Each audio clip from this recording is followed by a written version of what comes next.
I just want to extend, on behalf of the government and Jenny and I, our deepest sympathies to all the families and all the community in Devonport for this horrific tragedy that has occurred with the loss of 5 young, precious lives and more that hang in the balance. I want to thank all the first responders. You know, our first responders each and every day are trained to deal with some of the most unimaginable things.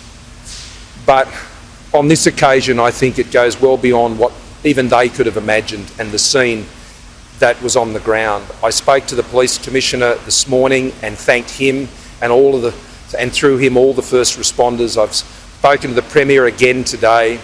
We're working on some programs of support for the entire Devonport community. I mean, you can imagine, this is a tight-knit community. There would be few people, if any, in Devonport that wouldn't have had a connection to one of those families, to that school, to the first responders, to those who have been impacted by this terrible, terrible tragedy.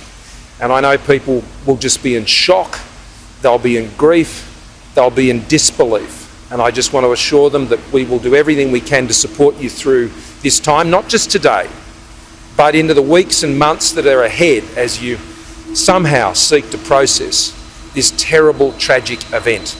And we will continue to work closely with the Tasmanian State Government.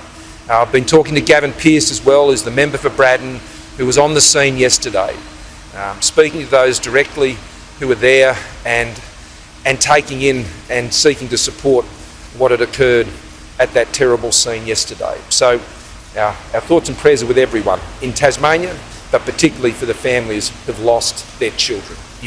As a parent, there are no words. There can only be prayers.